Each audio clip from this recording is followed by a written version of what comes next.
What's going on, guys? We're here with Mr. Eric Helms, and Eric just presented on flexible dieting at 3DMJ Down Under, and we're going to ask him a couple of questions about his presentation. So first of all, Eric, the language around flexible dieting is quite misused, and IIFYM is not the same as flexible dieting.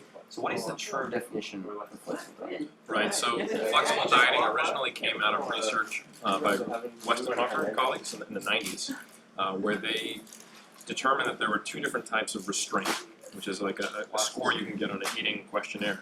And they found that those who were flexible in their restraint versus those who were rigid in their restraint were a lot more successful because they were able to get leaner, maintain a higher level of leanness, and were less crazy in the process, and had less incidences of eating disorders while doing so. While those who had really rigid, which is basically associated with black and white thinking, either on the diet or off the diet, these are good foods, these are bad foods, if I've blown it, I might as well blow the whole day. They had the exact opposite. Higher incidence of eating disorder, more stress, higher BMI, and less weight loss maintained. Although they could lose weight, they just gain it back. Awesome. And a rigid mindset, as you mentioned, is correlated to less weight loss, high BMI, eating disorders, body image, all that stuff. And a rigid diet works but isn't sustainable. So is IIFYM really the solution to this, or flexible dieting really the solution to this, if people carry over a rigid mindset into a more flexible approach? Exactly. I think if it fits your macros is a system, and it's a system intended to introduce more flexibility. And so I don't want to always just bash it fit your macros. I think that's very useful to get away from saying that there are good foods and bad foods, and say, hey, you can eat anything within reason so long as you hit these targets, and it's more about the nutrients foods contains. That is a step in the right direction. But at the same time, if you're the person who, you know, your almond goes off the scale, and 7 calories, bro. Exactly, right? And you got to get that back onto the grain of rice, or if you hit 351 grams of carbs in the whole day's of bowling, which you're supposed to hit 350, it's the same thing. So it's very common for people to put their macros on a pedestal and see them as these three magic numbers, just like their meal plan is magic. So the same behaviors can definitely come out of it. And so yeah, it's a system, but it is not the solution. It's a mindset and attitude. Exactly. And rigid restraint has been shown to be modifiable by Weston in 2004. And one of the questions I wanted to ask was, how does somebody transition from rigid restraint to flexible restraint? It's a great question, and to a certain degree this is slightly outside of my scope of practice, at least in terms of my academic training. But as a coach, this is something I've helped a lot of athletes. You know, great proof to if fit your macros isn't the solution to everything is that at 3DMJ, where we do use flexible approaches and systems like if fit your macros modified, we still run into people who are struggling with eating disorders, so it obviously hasn't fixed that. But yeah, so how you help someone become more flexible is all about mindset shifts.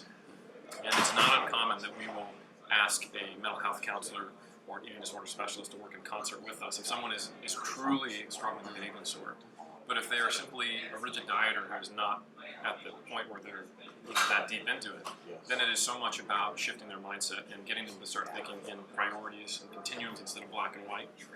Challenging some of their beliefs that often comes with certain perspectives on foods. I often will challenge my athletes and try to explain there's no such thing as a bad food, there's only bad diets. And like, for example, if someone asks me for a sample meal plan, I'll throw a Snickers bar in there just to mess with their head. And then that generates a discussion. So once we can eliminate some of the just pure misinformation understandings around food, then that opens the door to having less barriers to changing behavior. And that's when you can start talking about, hey, let's start thinking of, you know, instead of optimal all the time, it is what's the most practical in a given situation, and how do we take stepwise movements towards a more flexible approach. Awesome. And the final one I wanted to ask you today was, how does somebody break free from a rigid mindset in terms of changing their perspective so that they don't always desire to be lean?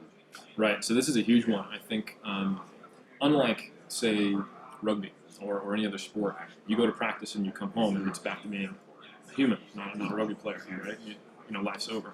With bodybuilding and physique sport or anything that involves being really lean, it's with you all the time because it's your eating behavior. That's right. And so it's intertwined with our societal view of how we should look. And it's really important for a bodybuilder to take some of the things that athletes do and go, look, I see my performance as an athletic endeavor. You need to see your physique the same way. So instead of walking around having shred of glutes and as lean as possible all the time. It's right, what is the best decision for my long-term career as a bodybuilder? And being in stage condition all year round is destructive. It's not helpful, right? So I need to be at an appropriate body fat level where I can have a normal relationship with food, keep my stress levels low, train, make gains, put on muscle, and be able to enjoy my life so that hopefully bodybuilding is building my whole life up. And once you start looking at your body as a performance rather than as, this is actually just my credibility or my entrance into the tribe, I'm thinking, oh, therefore I have to look great for the Fit Expo or whatever, then you can start to have a much healthier relationship with food. It's bodybuilding, not body shrinking, right? Boom. That's right. Thank you very much, man. Appreciate it. Thank you, awesome sir. presentation. Guys, hope you learned something from that. Make sure you like the video, and we'll see you all next time.